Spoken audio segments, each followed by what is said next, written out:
Humans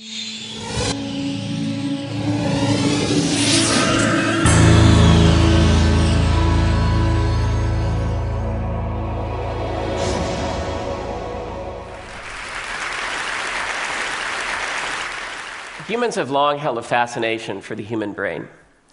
We chart it, we've described it, we've drawn it, we've mapped it. Now, just like the physical maps of our world that have been highly influenced by technology, think Google Maps, think GPS, the same thing is happening for brain mapping, true transformation. So let's take a look at the brain. Most people, when they first look at a fresh human brain, they say it doesn't look like what you're typically looking at when someone shows you a brain. Typically what you're looking at is a fixed brain, it's gray, and this outer layer, this is the vasculature, which is incredible around the human brain. This is the blood vessels. 20% of the oxygen coming from your lungs, 20% of the blood pumped from your heart is servicing this one organ. That's basically, if you hold two fists together, it's just slightly larger than the two fists. Scientists, sort of in the end of the 20th century, learned that they could track blood flow to map non-invasively where activity was going on in the human brain. So, for example, they can see in the back part of the brain, which is just turning around there, there's the cerebellum. That's keeping you upright right now. It's keeping me standing. It's involved in coordinated movement. On the side here, this is the temporal cortex. This is the area where primary auditory processing, so you're hearing my words, you're sending it up into higher language processing centers. Towards the front of the brain is the place in which all of the sort of more complex thought, decision-making is the last to mature, sort of late adulthood. This is where all your decision-making processes are going on. It's the place where you're deciding right now you probably aren't going to order the steak for dinner.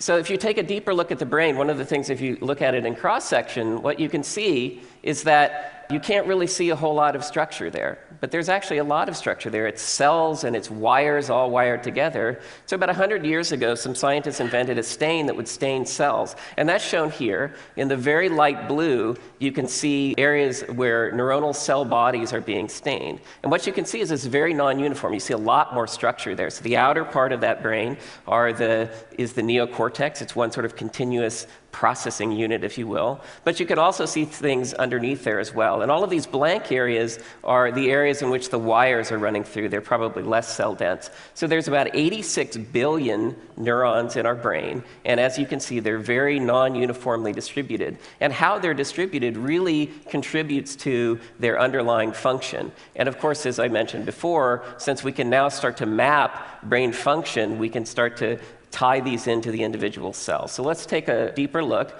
Let's look at neurons. So as I mentioned, there are 86 billion neurons. There are also these smaller cells, as you'll see. These are support cells, astrocytes, glia. And the nerves themselves are the ones who are receiving input, they're storing it, they're processing it. Each neuron is connected via synapses to up to 10,000 other neurons in your brain. And each neuron itself is largely unique. The unique character of both individual neurons and neurons within a collection of the brain are driven by fundamental properties of their underlying biochemistry. These are proteins. They're proteins that are controlling things like ion channel movement. They're controlling who nervous system cells partner up with. And they're controlling basically everything that the nervous system has to do. So if we zoom in to even deeper level, all of those proteins are encoded by our genomes. We each have 23 pairs of chromosomes. We get one from mom, one from dad, and on these chromosomes are roughly 25,000 genes. They're encoded in the DNA, and the nature of a given cell driving its underlying biochemistry is dictated by which of these 25,000 genes are turned on and at what level they're turned on. And so our project is seeking to look at this readout, understanding which of these 25,000 genes is turned on. So in order to undertake such a project, we obviously need brains. So we sent our lab technician out. We were seeking normal human brains. What we actually start with is a medical examiner's office. This is a place where the dead are brought in. We are seeking normal human brains. There's a lot of criteria by which we're selecting these brains. We want to make sure that we have normal human between the ages of 20 to 60. They died a somewhat natural death with no injury to the brain, no history of psychiatric disease, no drugs on board. We do a toxicology workup. And we're very careful about the brains that we do take. We're also selecting for brains in which we can get the tissue, we can get consent to take the tissue within 24 hours of time of death. Because what we're trying to measure, the RNA, which is the readout from our genes, is very labile, and so we have to move very quickly.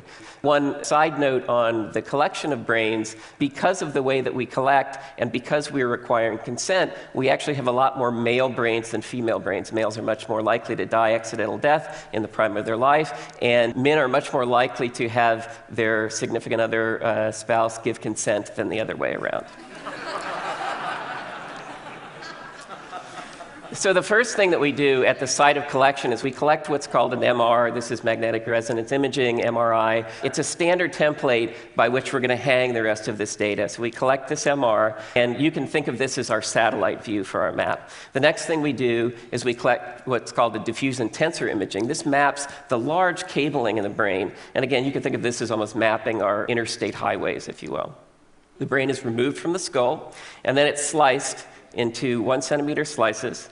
And those are frozen solid, and they're shipped to Seattle. And in Seattle, we take these, this is a whole human hemisphere, and we put them into what's basically a glorified meat slicer. There's a blade here that's going to cut across the section of the tissue and transfer it to a microscope slide. We're going to then apply one of those stains to it, and we scan it, and then what we get is our first mapping. So this is where our experts come in and they make basic anatomic assignments. You could consider this state boundaries, if you will, those pretty broad outlines. From this, we're able to then fragment that brain into further pieces, which then we can put on a smaller cryostat. And this is just showing this here, this frozen tissue, and it's being cut. This is 20 microns thin, so this is about a baby hair's width. And remember, it's frozen, and so you can see here old-fashioned technology of a paintbrush being applied. We'd take a microscope slide, and we very carefully melt onto this slide. This will then go into a robot that's going to apply one of those stains to it. Okay.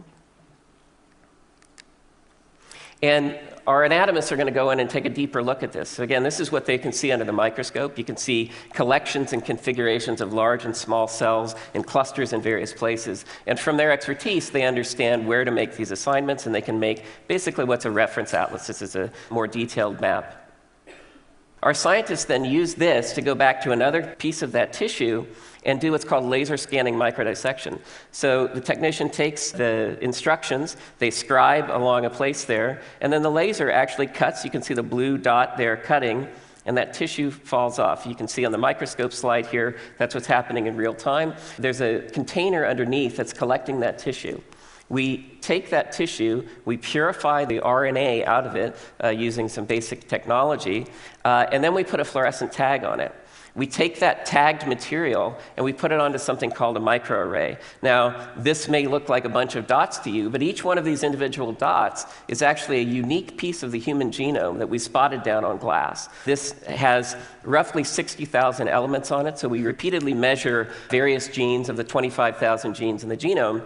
And when we take a sample and we hybridize it to it, we get a unique fingerprint, if you will, quantitatively of what genes are turned on in that sample. Now we do this over and over again. This process for any given brain, we're taking over 1,000 samples for each brain. This area shown here is an area called the hippocampus. It's involved in learning and memory, and it contributes to about 70 samples of those 1,000 samples. So each sample gives us about 50,000 data points with repeat measurements, 1,000 samples. So roughly we have 50 million data points for a given human brain. We've done, right now, 2 human brains worth of data. We've put all of that together into one thing, and I'll show you what that synthesis looks like. It's basically a large data set of information that's all freely available to any scientist around the world. They don't even have to log in to come use this tool, mine this data, find interesting things out with this. So here's the modalities that we put together.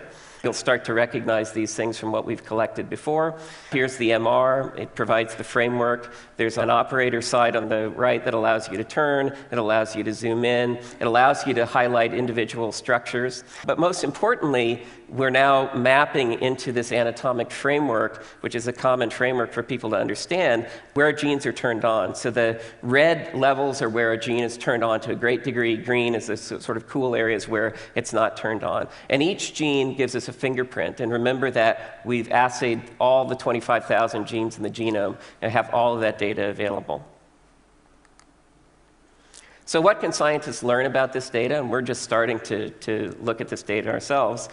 There's some basic things that you would want to understand. Two great examples are drugs, Prozac and Wellbutrin. These are commonly prescribed antidepressants. Now remember, we're assaying genes. Genes send the instructions to make proteins. Proteins are targets for drugs. So drugs bind to proteins and either turn them off, et cetera. So if you want to understand the action of drugs, you want to understand how they're acting in the ways you want them to, and also in the ways you don't want them to, in the side effect profile, et cetera. You want to see where those genes are turned on. And for the first time, we can actually do that. We can do that in multiple individuals since we've assayed two.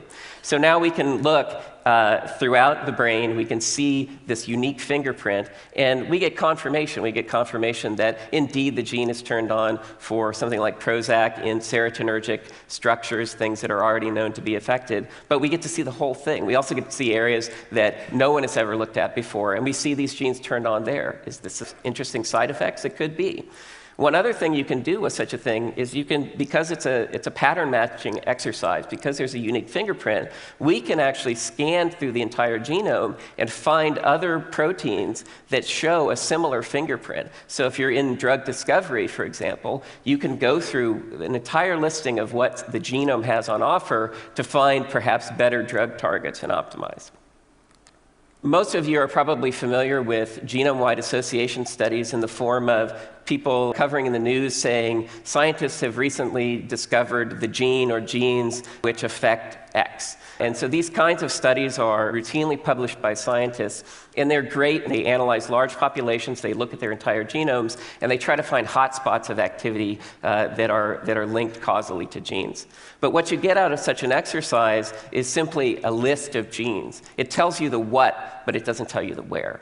And so it's very important for those researchers that we've created this resource. Now they can come in and they can start to get clues about activity. They can start to look at common pathways, other things that they simply haven't been able to do before. So I think this audience in particular can understand the importance of individuality. And I think every human, we all have different genetic backgrounds. We all have lived separate lives. But the fact is, our genomes are greater than 99% similar. We're very, very similar at the genetic level. And what we're finding is actually, even at the brain biochemical level, we are quite similar.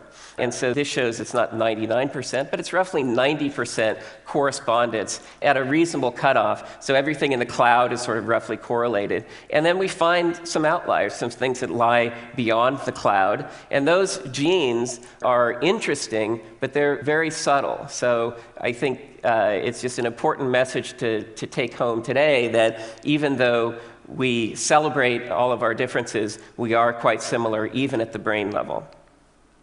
And what do those differences look like?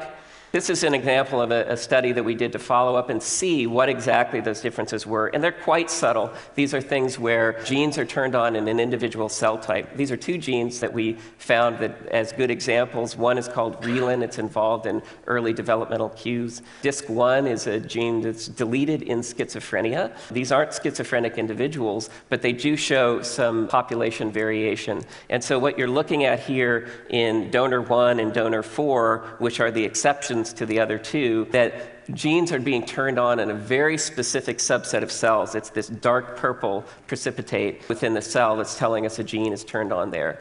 Whether or not that's due to the individual's genetic background or their experiences, we don't know. Those kinds of studies require much larger populations.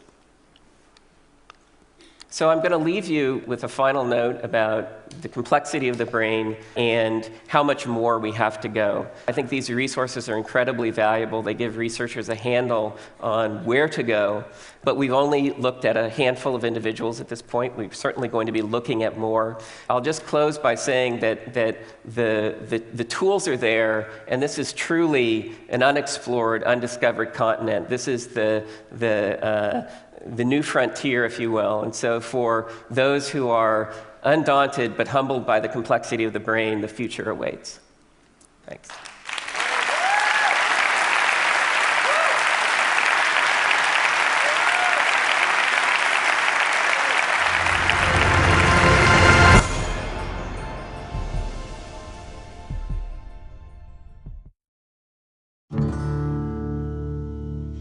When I was 16, I found this motorcycle. It was a dilapidated piece of junk that wasn't going, but I realised how special it was. Restoration of this motorcycle has taught me to improvise with mechanical things. My name is Mark Lesek. I live in Hobart, Tasmania. I'm Director of Dynamic Welding and Engineering. It's a pretty cool place. We do machine shop work. We do aluminium welding. 7 years ago, I had an accident and lost the best part of my arm. I got a prosthetic on my own insurance. It didn't work. It was very unreliable. It wasn't fixed to my body and flopped about. It simply wasn't up to the job. I thought, if you can fix your own motorcycle, why can't you fix a prosthetic? So I did a search to find out as much information as possible and came across the Cairns artificial arm. This is an antique arm from the early 1900s, and in its time it was so mechanically advanced. With patent search on Google, I was able to find every single Cairns patent online. So I set about trying to reverse engineer it. The arm itself has many good features. It's body powered, which means it won't break down. You can use it for heavy duty work, and you can also repair it yourself. And hold a beer. And hold a beer, exactly. Some of the new things I hope to add to this arm is an extra finger joint, and it will be gear driven. Will also be lighter with space-age materials such as magnesium and carbon fibre. That is so cool. Well, if you think how many people have lost limbs but can't afford the new electronic limbs, I mean, it is rewarding knowing that one day people will be able to wear something that Mark and I are working on. My hope for this artificial arm is to wear it and share it so amputees can live a normal life again. It doesn't matter if it's a bike or an arm or your life. If you can take it apart, if you can understand it, you can make it better.